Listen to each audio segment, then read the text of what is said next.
One of the most common sentiments in the VTuber sphere is that it's oversaturated, that there's too many small creators who are all doing similar things, and that makes it impossible to stand out.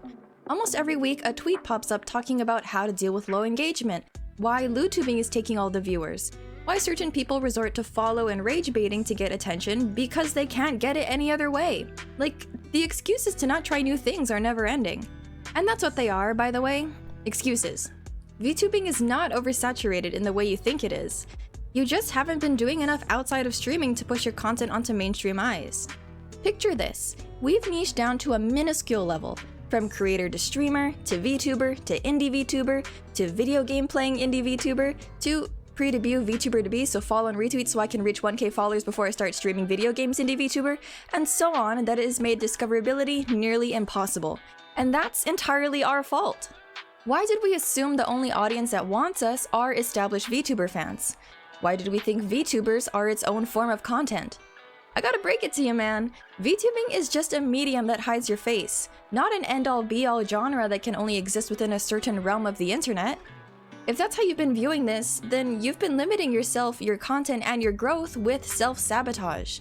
I think Static Tokyo has a cool video on this topic if you want another voice on it, so check his video out after this. After, I said. So then you must be thinking, okay, I'll bite. What's the solution to overcoming oversaturation? Well, you read the title of the video, I think you get the gist of it. YouTube long-form videos are a largely unexplored side of indie VTuber content. You may look at Kenji, Shoto, Shy Lily, and other big VTubers who post stream VOD compilations and highlights, and think that's the extent of VTuber YouTube. Or you might think commentary and news channels like some of my contemporaries hold the rest of the potential content spots.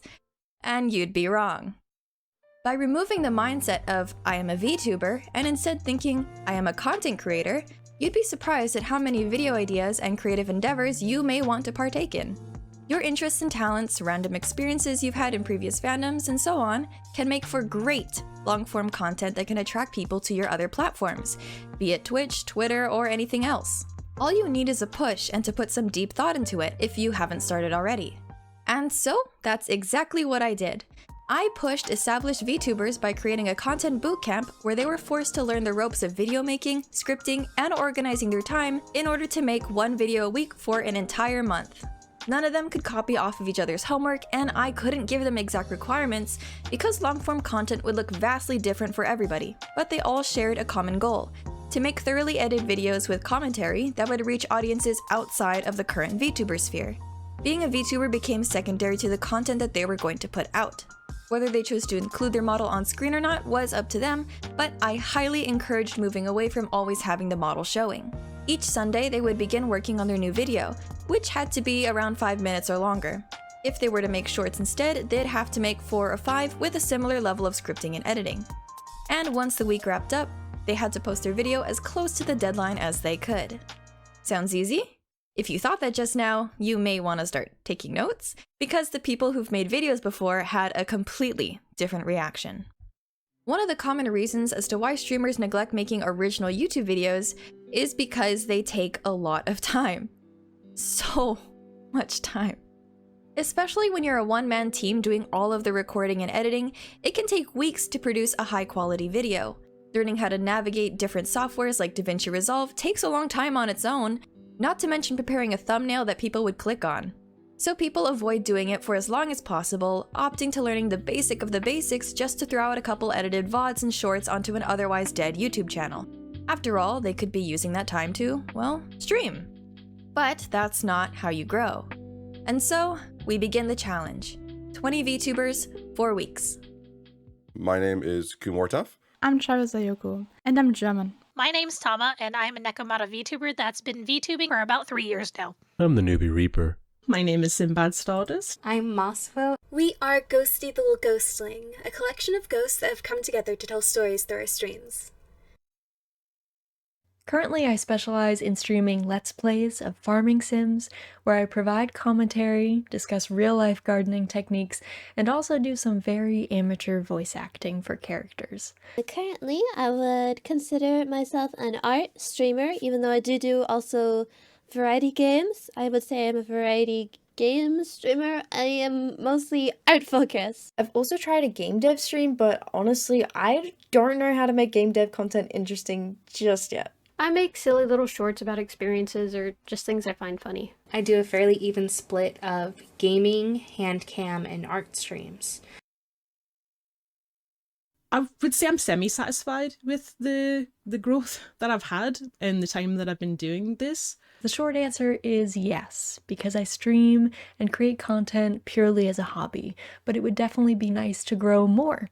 For most of my VTubing journey, I've been streaming on Twitch, where growth has been particularly slow considering I'm not playing games that are very popular on the platform. I'm fairly comfortable with my level of growth that I've had, at least on Twitch, because I really feel like I'm growing a steady and active community, which would always be my preference over a really distant and impersonal connection with my viewers, which is something that I think can happen sometimes with a really rapid growth. I want to see firsthand what will occur when I invest more effort, but I wasn't sure how exactly to do that, and so kind of right on cue I saw the post and I was like, hey, that seems like a good idea. Or at the very least it'll give me set deadlines that I can focus my effort on. I feel like while it may bring me a little bit more growth, say 50 to 100 subscribers over the next month, it might not take a big effect unless I continue this content creation after the bootcamp is done and I continue to enhance my own skills. Instead, just for the start, I'm more focused on the growth it'll bring to myself first. I'm hopeful that it'll make a difference in my growth, but irregardless of whether or not it does, I think a valuable learning experience is actually its own reward. As participants got to work, I immediately got the sense that some people already had game plans for long-form content that they just never put into practice until now. Their ideas were exploding, and brainstorming was a smooth process to figure out what could work within the short time frame we had. Focus is still on managing your farm, but the game also introduces hunting to the mix along with foraging, both of which are often key parts of the food system in rural communities. Will you be there, waiting for me, where we once dared to dream, among my bones and empty promises? If you're unfamiliar with it, Magi is a story that takes place in a fantasy world that it takes inspiration from Central Asia and the Middle East, as well as China. Hello, this is day 6. I just unlocked I'm a part of the YouTube's pro partner program, so I will see you later today. The artists got off to a great start, showcasing their individual expertise in the space. Some opted for tutorials, others speed paints, and even branched into live 2D. The gamers also tried to put interesting twists on gameplay. Things were going well. Energy was up, motivation was skyrocketing, and skills were being developed on schedule. And with that, let's get to the ranking. Full spoilers ahead. Number 7, Forever Sealed. They believed that these tales were reflections of the people telling them. Their very essence manifests the flavor of the people, if you will. And let me tell you, batshit crazy is one of my favorite human flavors. Now, week 2 rolled around, and since I didn't give too hard on deadlines per week, I allowed creators to submit videos a little later into the week if they were lagging behind. After all, I'm well aware of the time commitment it takes to make a video. But then I realized something. A good chunk of the people I onboarded and were active before the month officially started seemed to disappear. After waiting and waiting, only 14 videos were submitted. Of course, I expected people to drop out due to unexpected reasons and real-life circumstances. After all, it's impossible to keep all 20 participants to the very end. Even my Be Real and Ask a VTuber series always have people dropping out or missing in action, so I got used to it. But just like that, 6 were gone before the first video. I never said that the project would be easy, and that's why I vetted people pretty seriously when I was onboarding. But I guess that illustrates my earlier assessment. It can take weeks to produce a high-quality video. Making original videos is hard. Very, very hard. Especially when starting from scratch. But time moves forward and week 2 submissions came rolling in.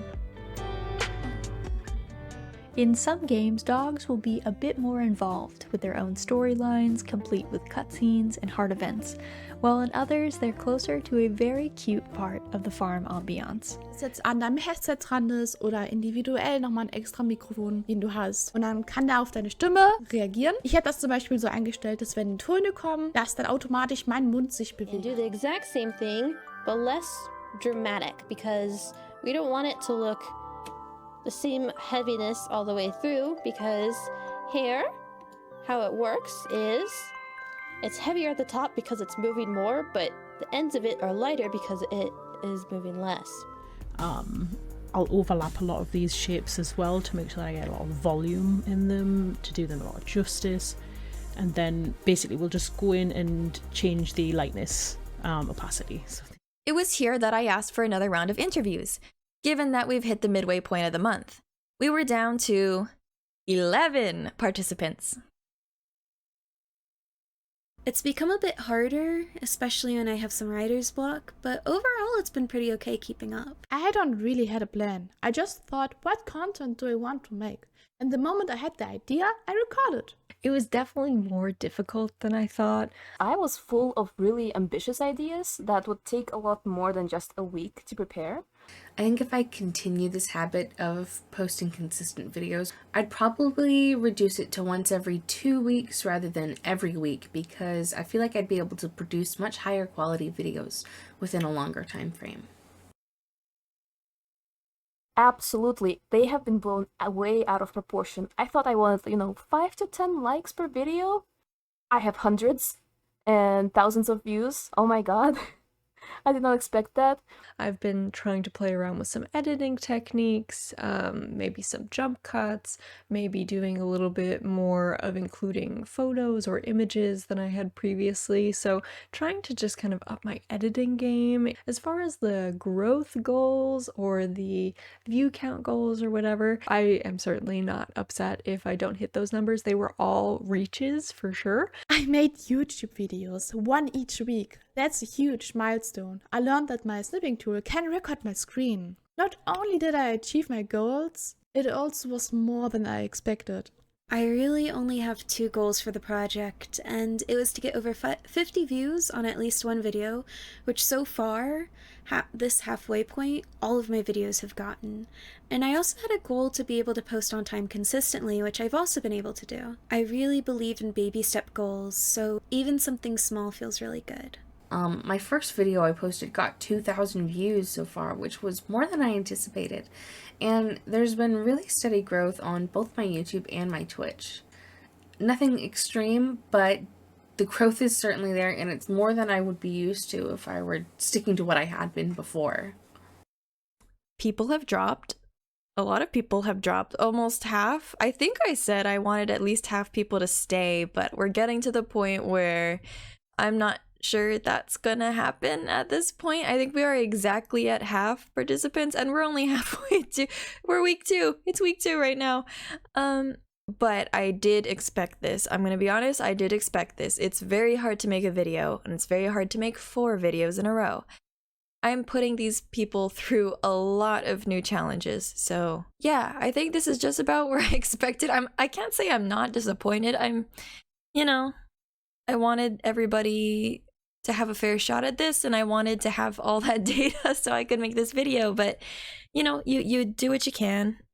And I'm very proud of the people who've put in effort, and even if they did drop, a lot of people have DM'd me saying, I'm so sorry, but I was so excited to do this. I really wanted to challenge myself, and they had to leave for various reasons, and I completely understand that. So just knowing that maybe I gave them like an inkling or a little desire of, hey, maybe making YouTube videos is not too hard, so I'm going to try to do that from now on. Like, I want them to have that, even if they don't manage to make it to the end of the project at this point. I'm definitely seeing some growth. I've seen people chatting in the Discord saying like, oh, I've learned this new thing. Oh, I found this new database for like music and sound effects. So I think they are, whether or not they like officially know it, that they're picking up skills, they're learning, and that is the goal ultimately. So I'm very satisfied on that end. I think that is all the questions I have lined up for myself. I'm really not that important in this whole video, so I'll cut it short. So I'm worried at this point. Creative juices seem to have run dry for a lot of the participants. This was also the time where my channel got fucking wiped off the planet for a good 5 days, and that left us unsure of the state of the project entirely. I got it back within the week and let everybody know, but it had clearly done some damage to the morale. Making videos continuously for so many weeks was proving difficult, to which the submitted videos were beginning to show their fatigue. Hello everyone. My name is Cookie. Isn't my name fun? Cookies are a pastry you can eat, but please don't eat me. I am not edible without going against moral law. Learn how to bake instead. I like to bake. You can bake pastries. Cookies are a pastry that you can eat.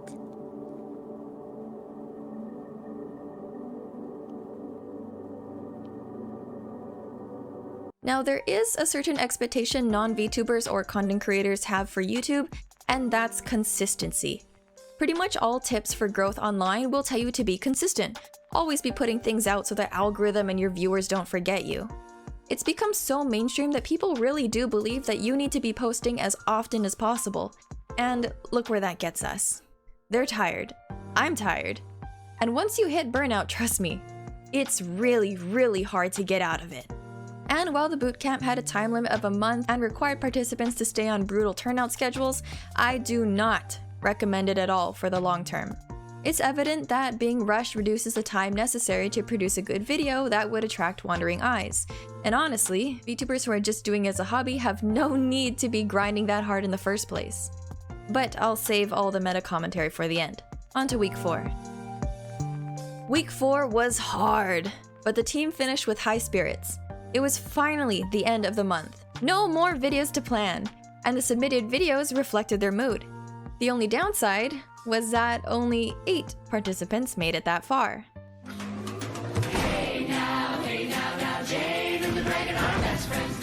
But there were still missing bits that I was curious about as a kid. And further from her friends. All the way through, the strange rabbit watched from the shadows. But eventually, she found a bright bunny with a wide smile full of jagged teeth.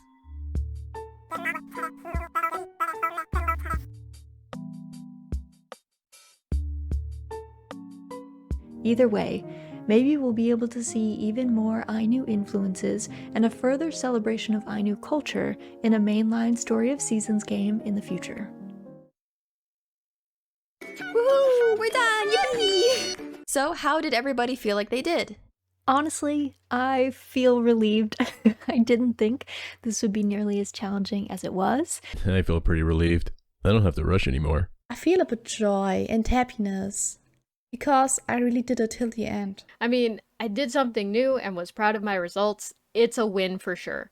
I feel good that it's kind of over, to be honest. I didn't think I would end up sticking to the schedule.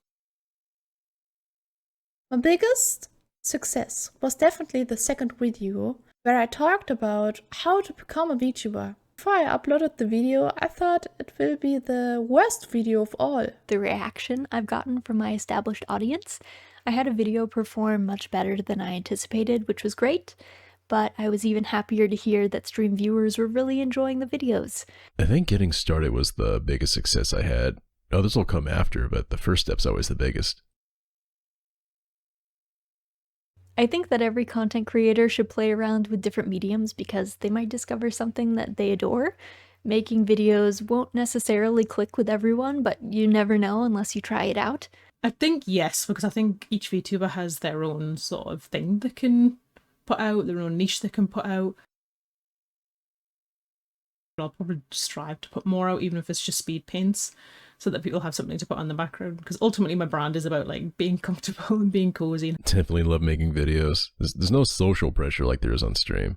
Ironically, I feel a little more free to express myself like this. Yes, absolutely. I also have planned about what my next videos will be. There's so many topics that we touch on during these play sessions that I'd love to explore in more detail in standalone videos, so I'd like to try and make videos at least every month, if not a bit more often, like every 2 to 3 weeks. I like shorts a bit more. They're a lot faster with the payoff. I have a lot more thoughts that I'd like to share quicker that just feel too drawn out in over a minute, so I like the short form better. So what did we learn? Was my hypothesis correct in that YouTube long-form content is a major key to growing on other platforms? Well, Before the project month started, I asked all the participants to screenshot their current subscriber and follower count on YouTube and Twitch. We would compare it to their ending numbers, as well as look at the trends in their previous video analytics to their project ones. Would they change? Would some niches have an easier time than others? Let's see. These are the befores and these are the afters. Since I could only really count the remaining participants' data for this, we don't really have much to work with. But if you'd like to check out the other creators' channels to see for yourself how much they grew, you might just be surprised. Video views compared to their previous uploads were bigger, retention time per video was longer, more comments than usual, and in their own words, by the end, I found that my workflow was a lot more smooth and practiced, where before I felt like I was kind of constantly fighting to get anything done. So I just feel a lot more knowledgeable when it comes to content creation. Another thing that I wasn't totally anticipating is that I've become a lot more comfortable with the sound of my voice. I think I gained a lot more confidence when speaking to myself, speaking into the microphone. And in the end, that personal growth is priceless. To become a better content creator overall, really becoming familiar with the whole skill set of talking to yourself and editing is vital. It even carries over to streams in the way you set up your OBS, or the way you continue to talk comfortably without chat interactions. There aren't any downsides to reinforcing these skills. Looking at which videos gained the most success, on the other hand, it was definitely those with a niche related to VTubing. The market is booming right now in terms of curious corpo viewers and those interested in becoming a VTuber themselves. So, ironically, those videos ended up hitting what everyone on VTuber Twitter are desperate to reach. People who already like watching VTubers. It just goes to show that streaming and begging for viewers on Twitter is not the place to actually get them. It's on YouTube. To back this up, I even did a poll on both my Twitter and YouTube channel asking if my viewers were active VTubers or not. And the results were not at all surprising. Most people who followed my Twitter were VTubers themselves, while the majority of my YouTube viewers were in fact not VTubers at all. You would be pretty hard-pressed to find non-VTubers within the people active on our side of Twitter. There are very few people who would scroll the VTuber or indie VTuber hashtags in order to find someone new to watch. You don't do that. What makes you think a casual viewer would? But you don't have to focus your YouTube content on VTubers to find an audience. Just like what Razaldia did, you can make videos as an extension of your stream niche. She plays farming sims on stream, so it only makes sense for her to make videos based around those games beyond simply gameplay. There's a pretty dedicated fanbase to certain farming games, like Stardew Valley, and they will find your videos. I think if Razaldia keeps making videos going forward, she would build herself a cozy little following of like-minded people who would be interested to tune into her streams. That's how growth works, and that's exactly what you should be doing. So in the end, given the short time we had in this bootcamp, I would like to think of it as a success. For someone who has been working on my channel for over a year now, and has had the amazing opportunity to talk with other YouTube creators, I can definitely see the improvements and confidence built through this bootcamp. I think everyone I onboarded initially had what it took to blow up and gain a stable following. As long as they keep making videos on their own time, numbers will follow. I do want to host more of these types of projects involving other creators, so please let me know how you enjoyed the video in the comment section below. Any feedback is appreciated since I'm still figuring out the best way to organize these events, and also let me know if you have any other ideas you'd be interested in seeing, and I'll take that into consideration. This has been Licorice Banashi, signing off.